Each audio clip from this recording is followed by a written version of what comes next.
All right, guys, welcome to part 2. The saga continues. So everything's nice and dry now. These dowels and the glue have set perfectly. So it's time to take my little oscillating tool and trim these up. I have a super fine cutting blade, and because of the open space here, I'll be able to kind of, slide that through without taking any meat off the actual heel of the guitar. So I'm going to give that a try and I'll come right back. Okay, well that took all of 30 seconds. I just cut those off and I used 220 grit sandpaper to smooth the pocket because it was rough. There was some poly bumps in there anyway. I don't know if I can show you here, but if I can get down level, you'll see that it's perfectly level pocket. So that's done. So now,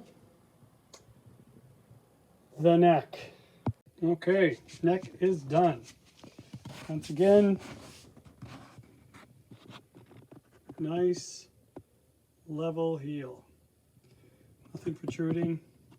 My vise left a little grease on there. I should have cleaned it or taped it up. That'll come off with some sandpaper, I think. So now I need to re-drill the holes so I can mount that neck. Okay, so right there is where that neck plate should go. It will hide all the original holes, but you can see how these holes will be further out now as opposed to being in, so the neck will have more support on the full width, and these holes will actually be close to where the original ones were. Just the spacing will be better inside the pocket. So we're going to mark that, drill it, hope for the best. All right, pilot holes are done and they are dead center. Looks good. Now I just got to keep boring them out until I reach the proper size for the neck screws. All right, so we have this.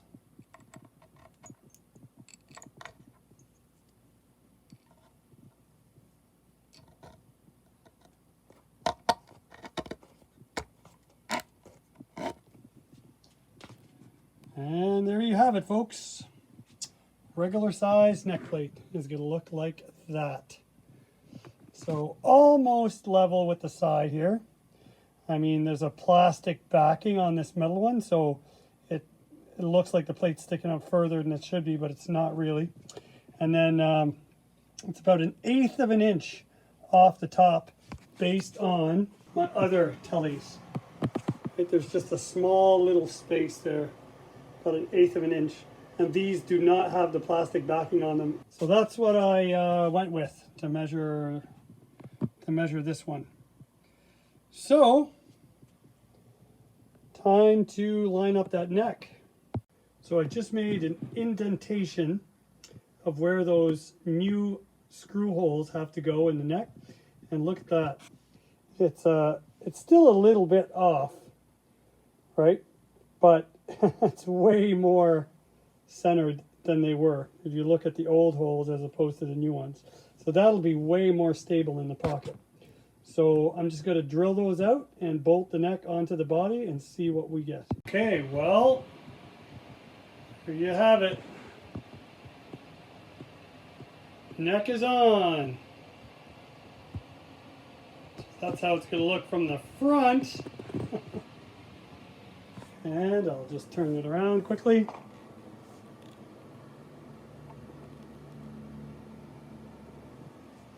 And here's how it looks from the back. So we have the string through body holes down there, brand new neck plate, nice and centered. The neck is perfectly aligned. Well, I guess I'll only really know once I put strings on it. And wow, I wish you guys could be here and put your hands on this neck. It is super smooth. It's really nice. It kind of has that used look to it. That tung oil does a great job. And then when you put 1,000 grit sandpaper to it, It really gives it that kind of vintagey look and used feel. So there we go. So now I'm just going to add the strap buttons and the string trees. All right, just wanted to show you something quick before I install these strap buttons. Typical strap button, and this is the screw that's included in the kit. But I don't use the screws that come with them. They're just too small. With the pressure exerted when the strap is connected to those buttons, especially when you're gigging and you're standing up with the guitar, you know, for 2, 3, 4 hours a night, they're going to work loose. The threads on those screws are like tiny. So I use these things. Look at the size difference. That is my strap button screw. And they fit in the strap button hole without modification. However, you do have to thread them in. These threads on the screw are a little bit wide to just slide through the strap button. So you actually gotta, you know, use a screwdriver and thread them in, and they'll go in without modification. But then look at the difference, right? Look at that sucker compared to the original. That on the left is not coming out. All right, so string trees are in, and strap button top and bottom are in. And that's what that bigger head screw looks like. It's still nicely recessed inside the strap button. And like I said before, it's in there. All right, so that's it for tonight. All the repairing is done. So now I just have to kind of load up the guitar with electronics. But first, I need to modify this white Perloyd pickguard because I really do want to put a P90 in the neck. So I'm going to cut it. So as you can see, I have 2 screws, right? So my plan is to screw these 2 pickguards together onto a wooden table that I have in the shed, and then to make them nice and solid. And those holes align perfectly. So then it'll give me a nice solid surface to trace and to cut out the area needed to install that P90. Thanks for watching. I appreciate the comments in the first video, and I may just end up painting the pickguard as opposed to having it wrapped, like a few of you have said. So yeah, keep those comments coming.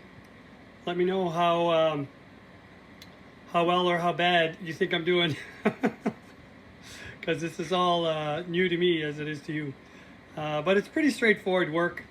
It's just it's work that shouldn't need to be done. You know, like any company who decides to put out a Telecaster, and who knows from day one that people are going to mod it, using it as a modding platform, just, you know, build it right. At least the bones, at least the neck and body. You know, it's pretty straight mathematics, and it doesn't have to be messed up, you know. So anyway, that's just my 2 cents. But you guys take care, God bless, and stay tuned for this and the electronics in part 3. Hopefully maybe even a sound check. Haha. See you guys.